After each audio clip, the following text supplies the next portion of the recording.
Le philosophe pythagoricien Platon laissa énigmatiquement entendre qu'il y avait une clé d'or unifiant tous les mystères de l'univers. Cette clé d'or retournera dans le temps et une fois de plus par l'exploration. La clé d'or est l'intelligence du logos, l'origine du son originel Om. On pourrait dire qu'il s'agit de l'Esprit de Dieu. Vu que nos sens sont limités, on ne peut observer que la manifestation extérieure des mécaniques cachées de l'autosimilarité. L'origine de la symétrie divine est le plus grand mystère de notre existence.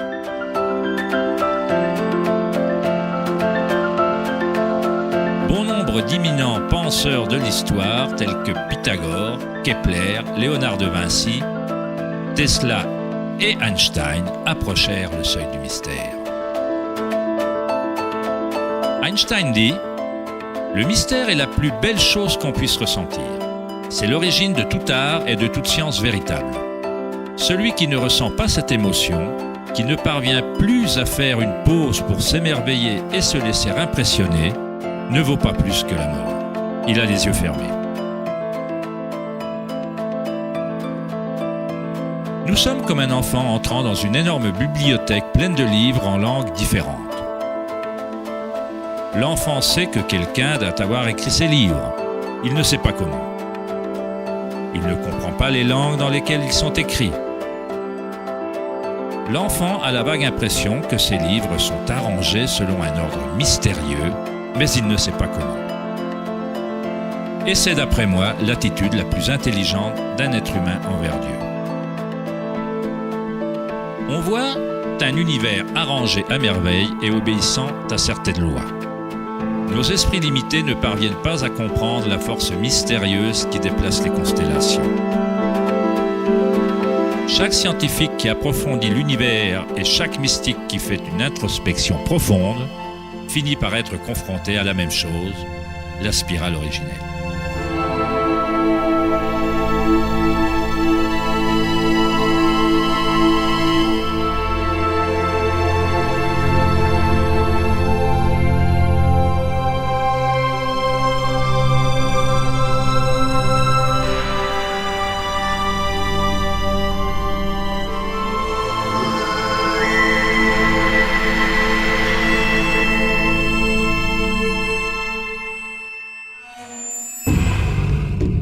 Un millénaire avant la création de l'ancien observatoire de Stonehenge, le symbole de la spirale prédominait sur Terre.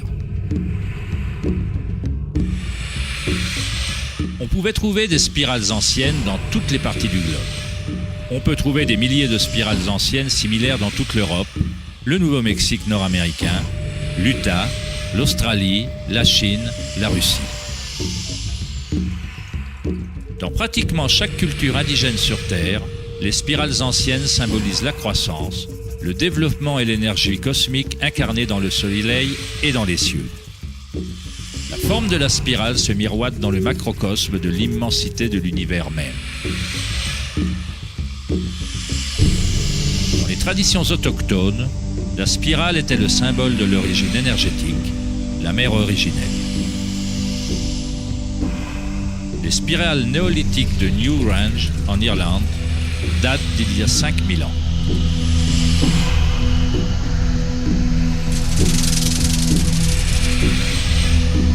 Elles datent de 500 ans avant la grande pyramide de Gizeh et sont tout aussi énigmatiques pour les observateurs modernes. La spirale remonte à un moment de l'histoire où les humains étaient plus reliés à la Terre, aux spirales et au cycle naturel. Une période pendant laquelle les humains s'identifiaient moins aux pensées. La spirale est ce que nous percevons comme étant la torsion de l'univers. Prana, ou la force créative, fait tournoyer Akasha dans un continuum de formes solides. Trouvée à tout niveau entre le macrocosme et le microcosme, de galaxies spirales à des systèmes météorologiques, à l'eau de votre baignoire, à votre ADN,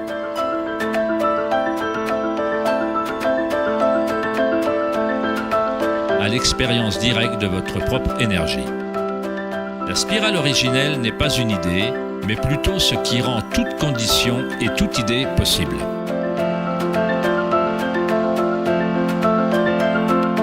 On trouve des types variés de spirales et d'hélices dans le monde naturel. Des escargots, des coraux,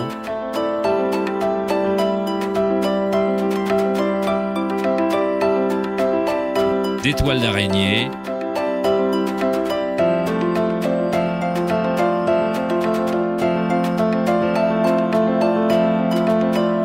des fossiles,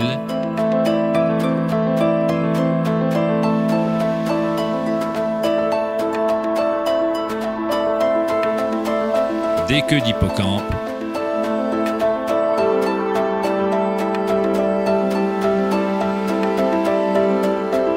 des coquillages. De nombreuses spirales présentes dans la nature peuvent être identifiées comme des spirales logarithmiques ou des spirales de croissance. Plus on s'éloigne du centre, plus les éléments de la section s'élargissent. Comme le collier de perles d'Indra, les spirales logarithmiques sont similaires à elles-mêmes ou holographiques, si bien que les caractéristiques de chaque élément se reflètent dans le tout.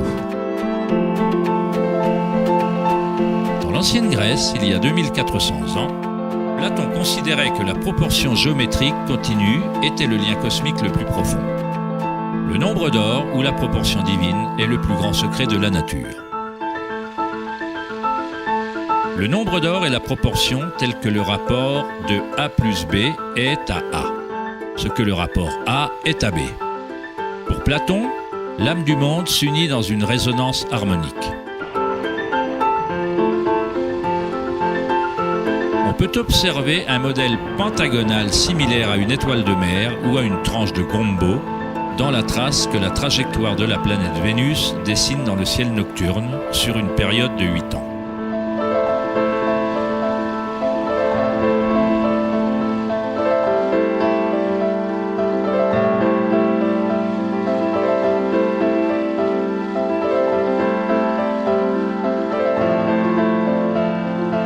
Le monde intelligible de forme au-dessus et le monde visible d'objets matériels en dessous passent par ce principe d'autosimilarité géométrique. Des modèles de spirales autosimilaires aux choux romanesco, aux spirales de galaxies, la spirale logarithmique est un modèle invariable et parfait.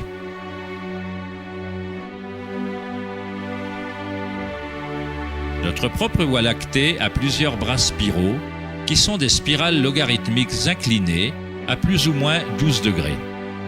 Plus la spirale est inclinée, plus sa rotation est serrée. Lorsqu'on visionne la croissance d'une plante en accéléré, on constate qu'elle danse selon la spirale de vie.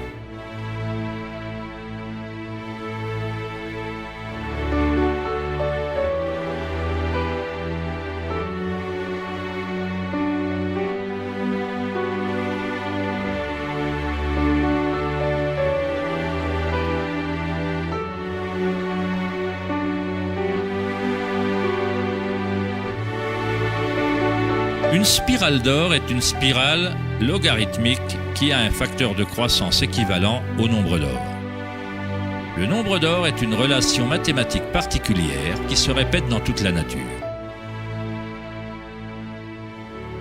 Le modèle observable suit ce qu'on appelle la suite ou la séquence de Fibonacci. La suite de Fibonacci révèle que chaque terme est la somme des deux nombres précédents. Le mathématicien et astronome allemand Kepler découvrit qu'on peut observer les modèles de spirales autosimilaires dans la manière dont les feuilles sont disposées sur la tige des plantes, ou dans la disposition du fleuron et des pétales des fleurs. Léonard de Vinci observa que l'espacement entre les feuilles suivait souvent des modèles de spirales. On les appelle modèles phyllotaxiques ou modèles d'arrangement des feuilles. On peut voir des arrangements phyllotaxiques dans les nucléotides d'ADN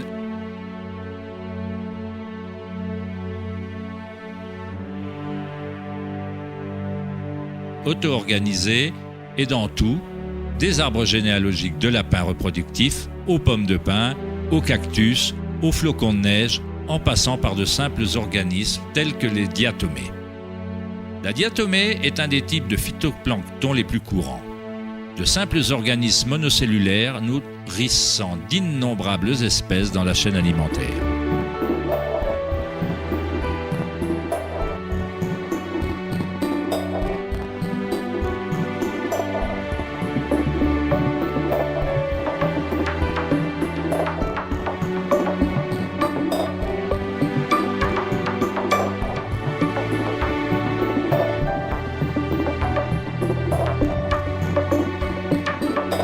Combien de maths faut-il savoir pour être un tournesol ou une abeille?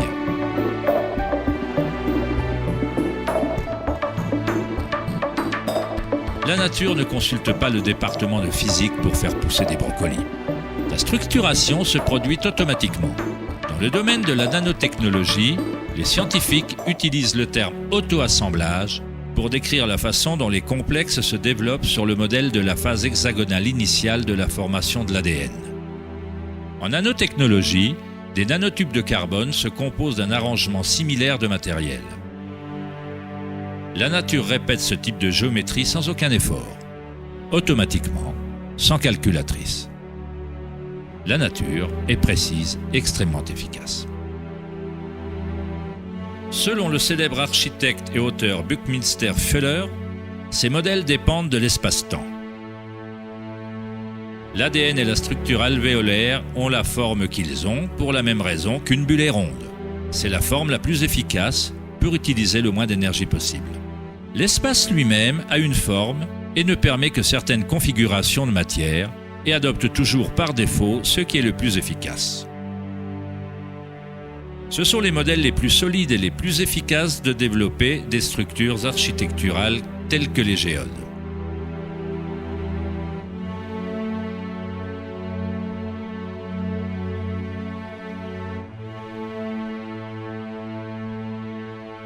Les modèles de spirales logarithmiques exposent les plantes de façon maximale pour leur pollinisation par les insectes, pour le soleil et la pluie, et leur permettent d'acheminer de l'eau vers leurs racines avec efficacité.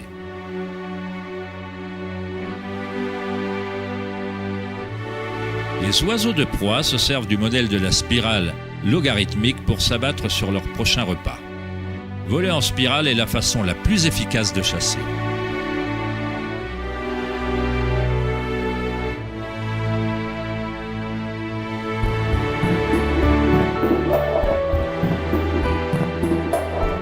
La capacité de matérialiser la spirale de vie d'Akasha, d'Ansan, est liée à la capacité de percevoir la beauté et la symétrie dans la nature.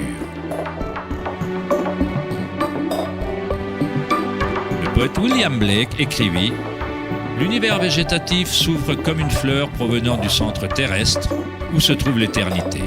Il se prolonge depuis les étoiles jusqu'au banal coquillage et là, il rencontre à nouveau l'éternité, à la fois à l'intérieur et à l'extérieur. »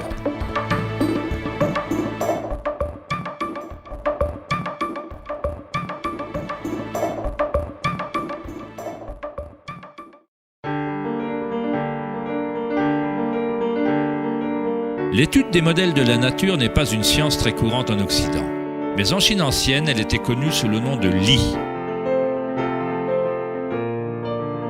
Li reflète l'ordre dynamique et le modèle de la nature.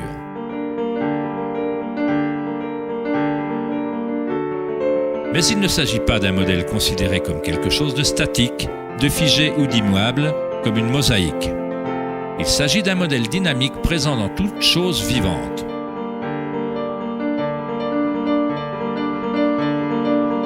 Les nervures des feuilles, les taches de la tortue et les veines des rochers expriment tout le langage et l'art secret de la nature.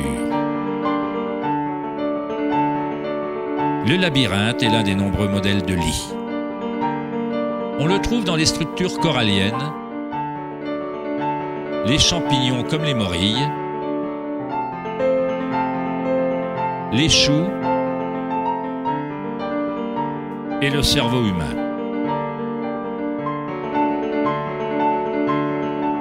Le modèle cellulaire est un autre modèle courant de la nature. Il y a une myriade de structures cellulaires différentes, mais elles sont toutes ordonnées selon leur raison d'être et leur fonction.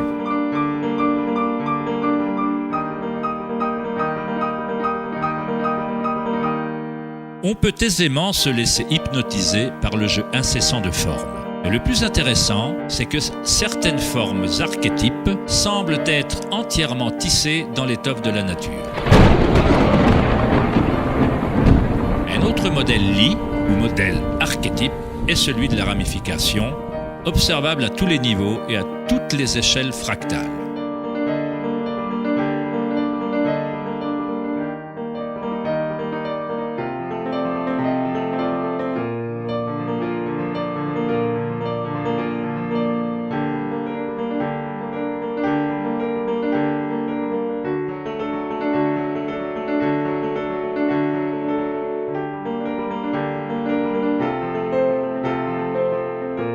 Prenez par exemple l'incroyable image de la simulation produite par un superordinateur appelée simulation du millénaire, montrant la distribution de la matière noire dans l'univers local.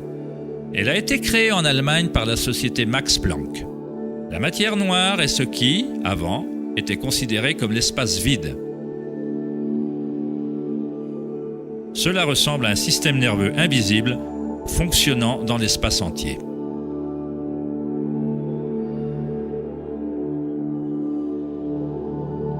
L'univers ressemble littéralement à un cerveau géant.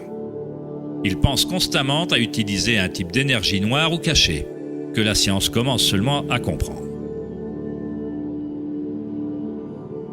Une énergie inconcevable traverse cet immense réseau, fournissant l'élan nécessaire à l'expansion et à la croissance de l'univers.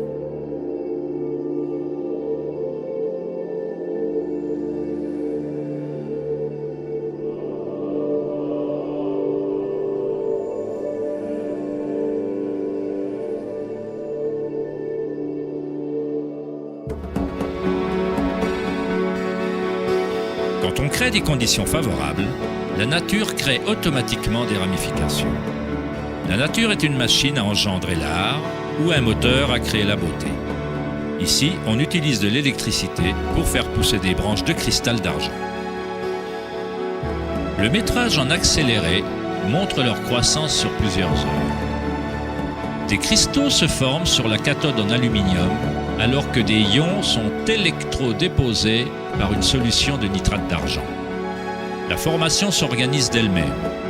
On assiste à la naissance d'une œuvre d'art engendrée par la nature elle-même. Johann Wolfgang von Goethe déclara « La beauté est une manifestation de lois naturelles secrètes qui, autrement, nous auraient été cachées à jamais. » Dans ce sens, tout dans la nature est vivant, s'auto-organisant. En utilisant un voltage plus élevé, la ramification fractale devient encore plus évidente. Ceci se produit en temps réel.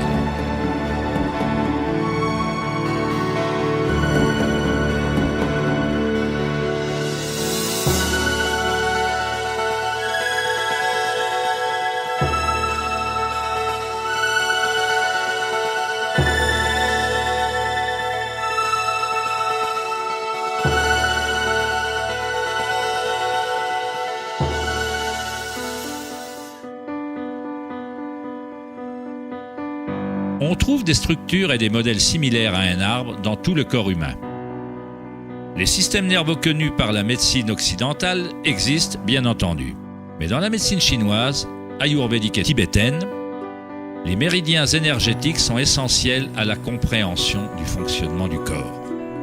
Les nadis, ou les méridiens énergétiques, forment des structures similaires à un arbre. Un examen post-mortem ne révélerait pas les chakras ou les nadis. Cela ne veut pas dire qu'ils n'existent pas. Il faut perfectionner la façon d'observer. On doit d'abord apprendre à calmer son propre esprit. C'est la seule condition pour commencer à observer ces choses par soi-même. En électricité, moins il y a de résistance dans un fil, plus il est conducteur d'énergie. En cultivant la sérénité par la méditation, on crée un état de non-résistance dans le corps.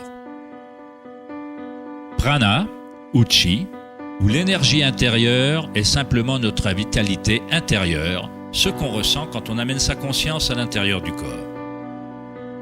Les fils conducteurs subtils qui transportent prana, les nadis, à l'intérieur du corps, peuvent transporter de plus en plus d'énergie curative par les chakras. On renforce ces réseaux de fils en les utilisant, en laissant passer l'énergie. Où que soit l'énergie, ou Chi, elle commencera à circuler et des liens physiques se développeront.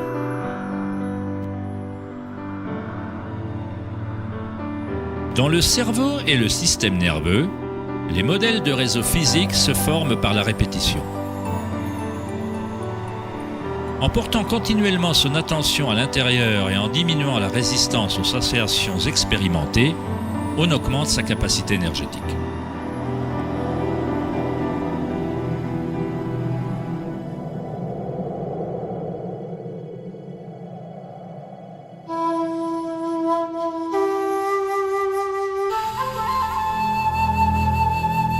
Dans le taoïsme, le symbole du yin et du yang représente l'interpénétration des forces spirales de la nature.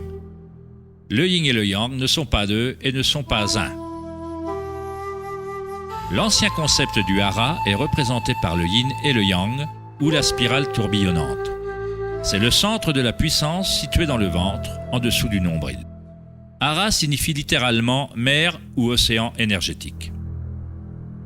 En Chine, le hara est appelé le Diantian inférieur. Dans de nombreuses formes d'arts martiaux asiatiques, on considère que le guerrier possédant un puissant hara est imbattable. Dans la tradition samouraï, harakiri, ou seppuku, représentait une forme de suicide. Cela signifie empaler son propre hara de manière à déconnecter le chi ou le canal énergétique.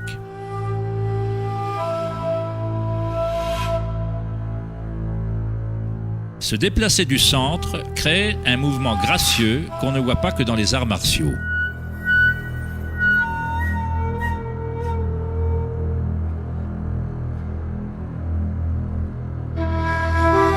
Mais également chez les bons golfeurs et les danseuses du ventre.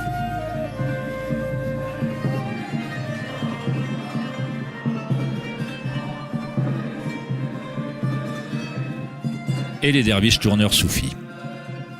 L'essence du hara est le raffinement de la conscience, disciplinée en un seul point, le calme dans l'œil du cyclone.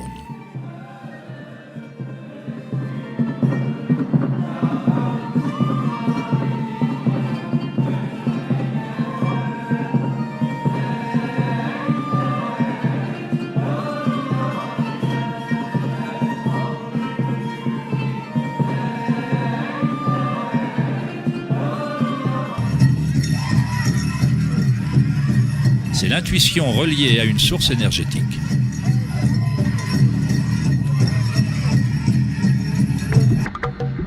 Une personne possédant le bon hara est reliée à la terre et à la sagesse intuitive qui relie tous les êtres.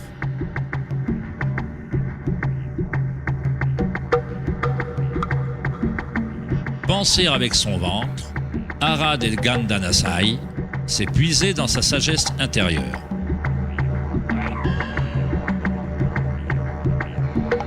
Les anciens aborigènes australiens se concentraient sur le même point, juste en dessous du nombril, où s'enroule le cordon du grand serpent arc-en-ciel. Encore une représentation de l'énergie évolutionnaire de la race humaine.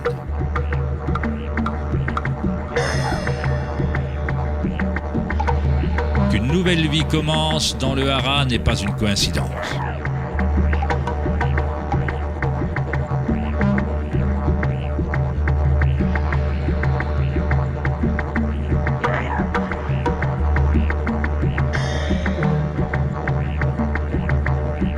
Le système nerveux entérique, parfois appelé cerveau viscéral, peut maintenir un réseau complexe de connexions identiques au cerveau dans la tête, avec ses propres neurotransmetteurs. Il est autonome, c'est-à-dire qu'il a sa propre intelligence. Le cerveau viscéral est pour ainsi dire une version fractale du cerveau, ou peut-être le cerveau est-il une version fractale du cerveau viscéral. Un ours en bonne santé possède un hara fort. Quand un ours sait où chercher des plantes, il suit le mouvement de chi avec ses sens, centrés dans le hara ou le ventre. Il s'agit du lien de l'ours avec l'endroit idéal, l'endroit qui, dans les traditions indiennes, est la source de toute connaissance avec la spirale de vie.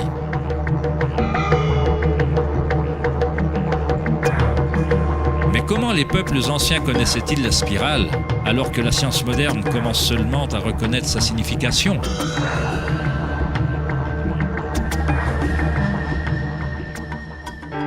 Demandez aux abeilles, car elles n'ont pas oublié comment aimer. Les abeilles ont un lien particulier avec la source par leur contribution au système symbiotique, en aidant la beauté et la diversité à se propager. Elles relient le macrocosme et le microcosme. Un cœur relie le tout, l'esprit de la ruche, si vous voulez. Tel un cerveau ouvert, la ruche envoie ses rêves dans le monde afin qu'ils se manifestent.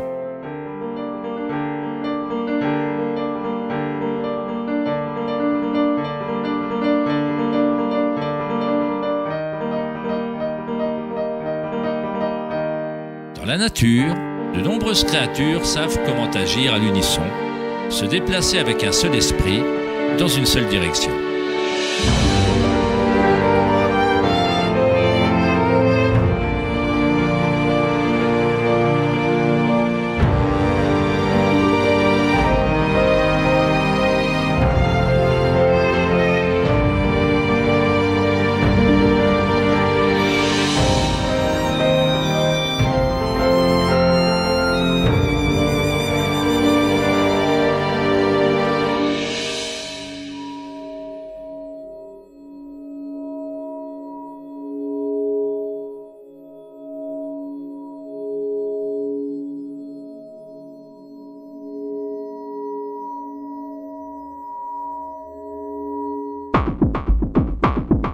Mais les autres espèces autour d'elle n'en bénéficient pas toutes. Par exemple, la locuste dévore tout sur son passage. Une locuste n'a pas d'autre choix que de se comporter comme une locuste. Elle ne produira jamais de miel et ne pollinisera jamais les plantes comme le fait la bière. Le comportement de la locuste est rigide, mais l'humain est unique dans ce sens qu'il peut se comporter comme une abeille ou comme une locuste. On est libre de changer et de manipuler les modèles d'interaction avec le monde. On peut exister en symbiose ou en tant que parasite.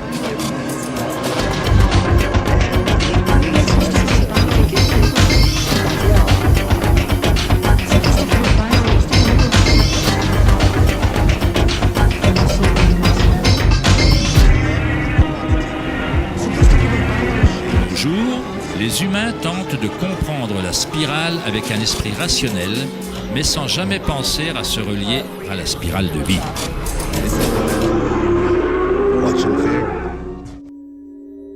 On a toujours été reliés.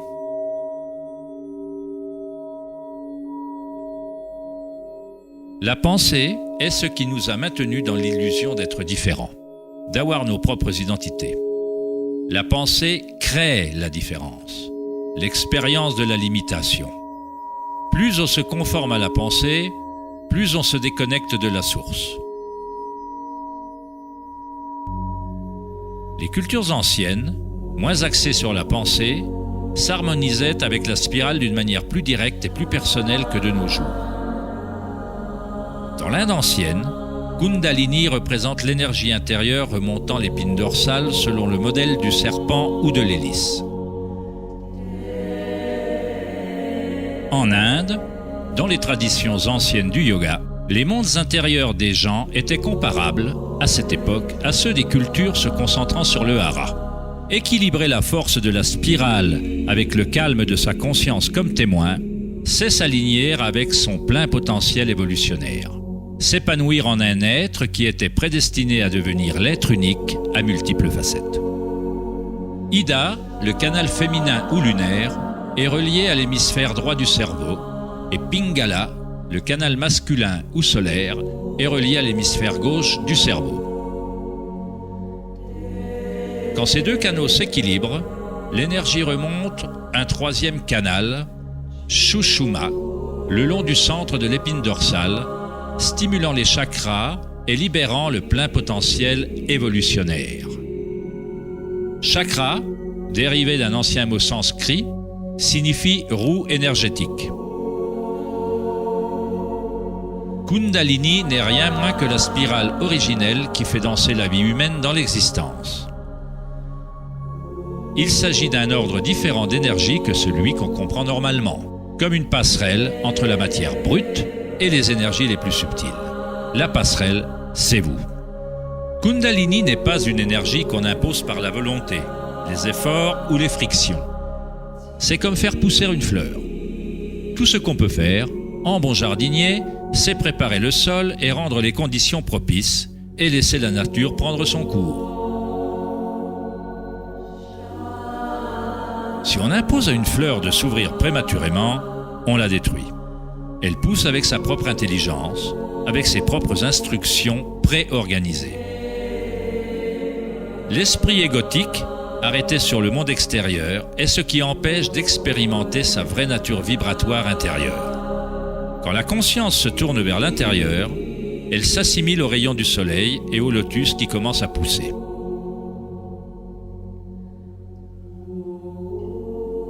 Alors que Kundalini s'éveille en soi, on commence à voir la caractéristique de la spirale en toute chose. Dans tous les modèles à l'intérieur et à l'extérieur, la spirale est le lien entre les mondes intérieur et extérieur.